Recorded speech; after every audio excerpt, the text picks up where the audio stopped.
Okay. So students, हम लोग discuss कर रहे हैं मॉडल पेपर्स। क्लास 9 का डिस्कस कर चुके हैं, क्लास क्लास 10 का अब हमने डिस्कस करना है। मैंने स्टार्ट किया फिजिक्स से। तो अगर आप लोग वेबसाइट पे देखें तो जो कॉमन वर्ड्स आपको देखने के लिए मिलेंगे इन सब मॉडल पेपर्स के साथ, वो मिलेगा ये 3 वर्ड्स जो कि पहले इतने ज़्यादा डिस्कस नहीं होते थे जितने अब हो रहे हैं। और वो ये 3 वर्ड्स ये हैं: नॉलेज, अंडरस्टैंडिंग एंड एप्लीकेशन। अगर मैंने इसको यहाँ पे पीडीएफ में भी ओपन किया है, ये 3 वर्ड्स मैंने हाईलाइट किए हैं: knowledge, application and understanding. So KUNA। तो इसको हम डिस्कस डिटेल में एक वीडियो में करेंगे, लेकिन अगर इसको शॉर्टली देखा जाए तो ये ब्लूम्स टेक्सोनोमी के लिहाज से ये 6 लेवल्स होते हैं: create, evaluate, analyse, apply, understand and remember. तो जो आपके पेपर्स आएंगे, जो SLO बेस्ड प्रोग्राम्स हैं, जो आफ्टर रिफॉर्म्स हैं, उसमें जो 3 चीजें हैं, जो अगर हम स्टार्ट से स्टार्ट करें तो create, evaluate, analyse, apply. Apply से मुराद होगा आपकी एप्लीकेशन। अंडरस्टैंड, इससे मुराद होगा आपकी अंडरस्टैंडिंग, राइट। और रिमेंबर, रिमेंबर से मुराद होगी आपकी नॉलेज, जो है, जो आपने नॉलेज गेन की है, राइट। तो मेनली जो पेपर्स होंगे आपके एसएलओ बेस्ड, जो नेक्स्ट ईयर होंगे 2022 से, अम, जिसे हम कह सकते हैं कि एक ओ लेवल्स के तौर पर उसके क्लोज लाया जा रहा है निज़ाम को। तो आप एप्लीकेशन, अंडरस्टैंडिंग और नॉलेज बेस्ड क्वेश्चंस पे फोकस किया जाएगा। ठीक हो गया यहाँ तक? इसको डिटेल में डिस्कस करेंगे। ये it's a part of Bloom's taxonomy, जो कि अप्लाई किया जाएगा आपके पेपर्स पे, पेपर पैटर्न पे, पेपर से क्वेश्चंस पे। तो विदाउट एनी डिले हम लोग पेपर्स पे जाते हैं। तो ये आई थिंक थोड़ा बहुत आइडिया हो गया होगा कि ये अंडरस्टैंडिंग, नॉलेज और एप्लीकेशन क्या है। नॉलेज मीन्स कि आपने एक चीज सीखी, कूलम्स लॉ है, जैसे आपने कूलम्स लॉ याद किया तो वो आपकी नॉलेज है। अब कूलम लॉ में एक फार्मूला है, F इज इक्वल टू के Q1 Q2 by are square. उसमें के की वैल्यू है, उसको अंडरस्टैंड करना, inverse inverse relation, direct relation को अंडरस्टैंड करना, वो उसकी अंडरस्टैंडिंग है।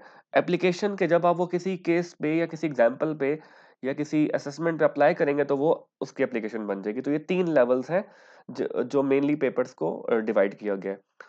तो इसको हम टेबल ऑफ स्पेसिफिकेशन भी देखेंगे एंड में, वीडियो के एंड में, कि ये क्या है क्या नहीं है। अगर हम इसको स्टार्ट में देख लें तो शायद आप लोगों के लिए ज़्यादा हेल्पफुल हो जाए। तो इसे हम डिस्कस करते हैं। तो ये जो बेसिकली टेबल ऑफ स्पेसिफिकेशन है, ये आपका जो पेपर बना हुआ है इस तरह, जो मॉडल पेपर के तौर पर है, इसको बताया गया है कि इस पेपर में से कितने क्वेश्चन आपके नॉलेज बेस्ड हैं, कितने क्वेश्चन आपके अंडरस्टैंडिंग बेस्ड हैं, कितने क्वेश्चन आपके एप्लीकेशन बेस्ड हैं, और उनके नीचे टोटल मार्क्स लिखे हुए हैं। साथ साथ ये मेंशन किया गया है कि आपके पास यूनिट नंबर 10, जो आपका पहला यूनिट होगा, सिंपल हार्मोनिक मोशन से जो रिलेटेड है एंड वेव से रिलेटेड है, उसमें क्वेश्चन 1 में से एक पार्ट आया हुआ है, एक नंबर का, मीन एमसीक्यूज होगा वो। क्वेश्चन नंबर 1 में से दूसरा भी एमसीक्यूज इसमें से है। अंडरस्टैंडिंग में से क्वेश्चन नंबर 2, यानी शॉर्ट क्वेश्चन का फर्स्ट पार्ट है 3 नंबर का, और एक और short question 3 number, third part जो कि 3 नंबर का, वो इसमें से आया है। लॉन्ग कोई नहीं आया हुआ, तो टोटल मार्क्स इसमें से 8 अपीयर हुए हैं, राइट। अगर आप स्टूडेंट देखेंगे तो 8 4 8 8 ये टोटल होकर 87 बन रहा है। लेकिन आपका पेपर 65 75, मैथ का 75 का होता है, वैसे 65। तो ये 87 इसलिए दिए हुए हैं कि ये विदाउट चॉइस है। ठीक है, विदाउट चॉइस मतलब कंप्लीट पेपर के मार्क्स 87 बनते हैं, आपने उसमें से अटेम्प्ट करना होता है 75 या 65 का, राइट। तो ओके, अब देखते हैं यूनिट नंबर 11 में से, यानी जो साउंड है उसमें से एक एमसीक्यूज आया हुआ है, जो कि नॉलेज बेस्ड है, मतलब आपने कोई चीज याद किया तो वो नॉलेज से रिलेटेड होगा। अंडरस्टैंडिंग बेस आपके पास क्वेश्चन नंबर 1 में से एक पार्ट है, क्वेश्चन नंबर 2 में से एक पार्ट है, और क्वेश्चन नंबर 3 का पार्ट भी है, मीन वो ये लॉन्ग क्वेश्चन है। तो चैप्टर 2 में से एक लॉन्ग क्वेश्चन अपीयर हो रहा है, सॉरी, चैप्टर 12 में से। यूनिट नंबर 11 में से एक क्वेश्चन नंबर 2 का फिफ्थ पार्ट है 3 नंबर का। तो ये तमाम चैप्टर में से मार्क्स दिए हुए हैं, और साथ मेंशन किया गया है कि कितने क्वेश्चन नॉलेज बेस्ड है, कितने अंडरस्टैंडिंग बेस्ड है, और कितने एप्लीकेशन बेस्ड है। तो थोड़ा बहुत आइडिया हुआ नॉलेज बेस क्या है, अंडरस्टैंडिंग बेस क्या है और एप्लीकेशन बेस क्या है। अच्छा, ऐसा नहीं होगा कि बिल्कुल इसी तरह का पेपर जो ये मैं बता रहा हूँ, यही बिल्कुल आपके बोर्ड के पेपर में आएगा। ये वेरी कर सकता है। जैसे इसमें से 14 मार्क्स यूनिट नंबर 14 में से बन रहे हैं। तो हो सकता है कोई टीचर जो है वो थोड़ी बहुत इसकी रेशो आगे पीछे कर दें। मतलब चैप्टर 13 में कोई क्वेश्चन नहीं है नॉलेज बेस्ड, लेकिन जो पेपर आपका आए उसमें शायद कोई क्वेश्चन हो। तो ये थोड़ा बहुत ऊपर नीचे हो सकता है। बेसिकली जो अभी हम पेपर डिस्कस करेंगे वो इस पैटर्न के थ्रू बना हुआ है जो अभी हम डिस्कस कर रहे हैं। ओके। तो यूनिट नंबर 8 क्वेश्चन नंबर जो मार्क्स है 8 नंबर का पेपर बना है 10 में से, 4 नंबर का बना है 11 में से, 8 नंबर का 12 में से, 13 में से 10 मार्क्स का, 14 में से 14 मार्क्स का, then 17 marks, 11 marks, 4 11 and total हो गया 87 विदाउट चॉइस। तो आप अगर ये देख सकते हैं कि 10 14 17 11 एंड 11 ये जो पांच चैप्टर हैं, दो ये और एक ये, इन पांच चैप्टर में से मेन कंट्रीब्यूशन आ रहा है पेपर का 11 11 22 22 एंड 17। तो ये हो जाएगा कितना, आपके पास 39 समथिंग हो जाएगा, देन 14 देन 10। तो ये एक मेजर कंट्रीब्यूशन बन जाएगा पेपर का। बाकी 4 नंबर का या 8 नंबर का पेपर आ रहा है। तो आई थिंक ये टेबल आपको थोड़ा बहुत समझ आ गया होगा कि टेबल कैसे बना हुआ है। ये टेबल पेपर पे बेस्ड बना हुआ है कि कितने क्वेश्चन नॉलेज बेस्ड हैं, कितने अंडरस्टैंडिंग बेस्ड हैं, कितने एप्लीकेशन बेस्ड हैं। एनी हाउ, आपके लिए जो इंपॉर्टेंट चैप्टर्स हैं वो मैंने मार्क करवाने हैं। तो इंपॉर्टेंट चैप्टर अभी से आप लोग मार्क कर लें, वो ये वाले हैं जिनमें से कंट्रीब्यूशन ज्यादा है। बोर्ड में भी इनका कंट्रीब्यूशन ज्यादा होगा और आपके जो आम एग्जाम्स हैं सेंटअप वगैरह हैं उनमें भी ज्यादा होगा। तो वो चैप्टर कौन कौन से हैं? चैप्टर है आपके पास 12, राइट, चैप्टर 12 ये वाला, चैप्टर 13, चैप्टर 14, चैप्टर 15, चैप्टर 18 और चैप्टर 16। ये जो पांच चैप्टर है मैं मार्क करवा रहा हूँ, 1 2 3 4 5 6, छह चैप्टर हैं ये आपके ज्यादा इंपॉर्टेंट है। इनको आपने इसके कॉन्सेप्चुअल क्वेश्चन, इनसे रिलेटेड बाकी जो सेकंड बुक रिकमेंड की गई है उससे क्वेश्चन आपने सारे करने हैं, कुछ भी छोड़ना नहीं है। ओके। तो इसके बाद चलते हैं पेपर पे, देख लेते हैं कुछ। ये आपके पास वर्जन नंबर यहाँ पे फिल करना होता है, यहाँ पे रोल नंबर, ये आपने एक दफा पेपर दिए होंगे जो 10th में है students. Physics part 2 section A 15 marks, ये आपके पास एमसीक्यू बेस्ड क्वेश्चंस हैं।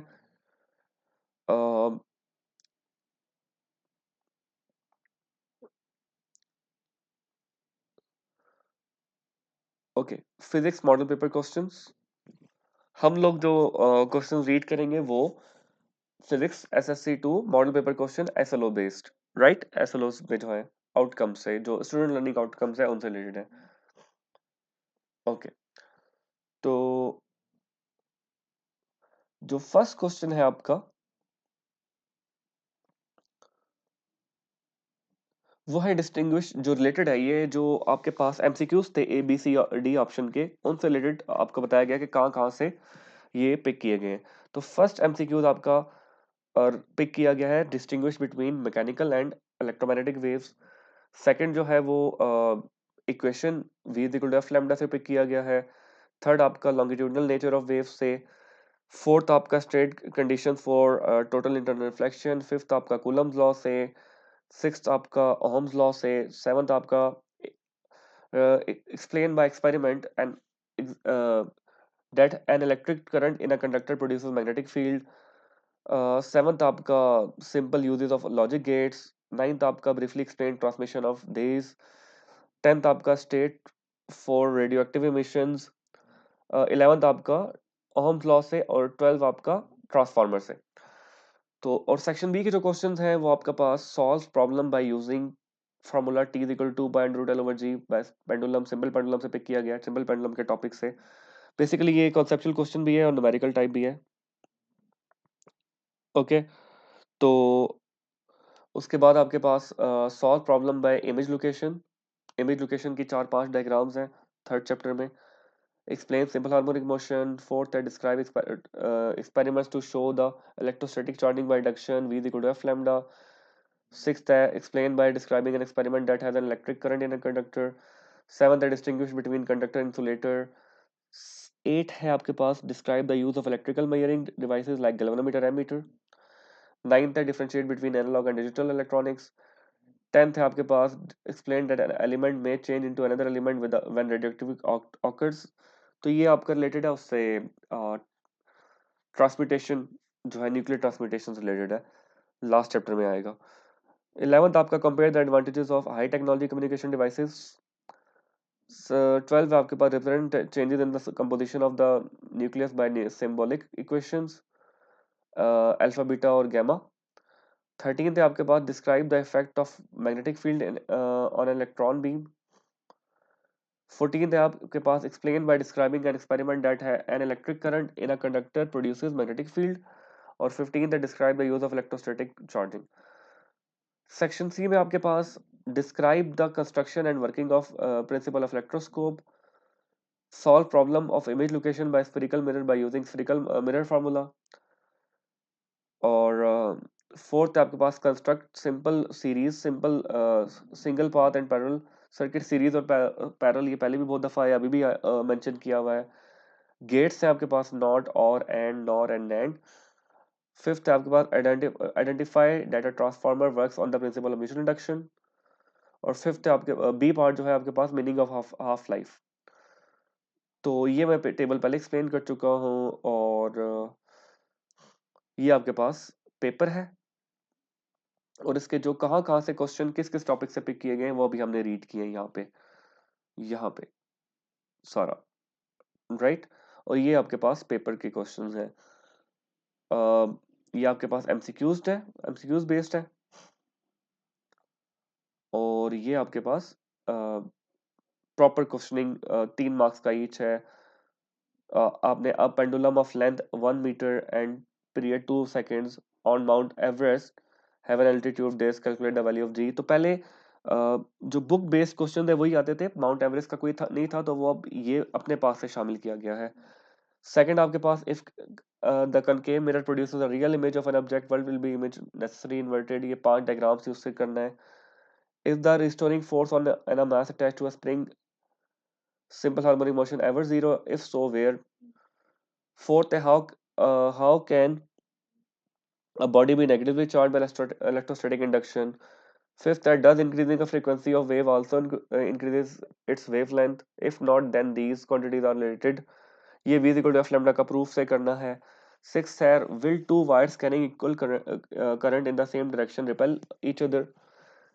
seventh है write down differences between conductor and insulator। eighth है how is an ammeter connected with a device to measure current, series में connect होते हैं। उसके बाद आपके पास है ninth, what do you understand by digital and analog quantities. 10th है why are some elements radioactive but some are not. 11th है how electronic mail is preferred over traditional communication. 12 है explain whether the atomic number can increase during nuclear decay. तो इसमें आपके पास exercise question है, ये beta decay आ जाएगा। 13 है why is an electron beam deflected when passes through a magnetic field. और 14th है how can we find the direction of a magnetic field. और लास्ट है describe electrostatic painting of cars. तो third question जो आपके पास long है हम discuss कर चुके हैं नीचे, किस टॉपिक से पिक किए गए, लेकिन क्वेश्चन किस तरह आ रहे हैं अभी हम वो देख रहे हैं।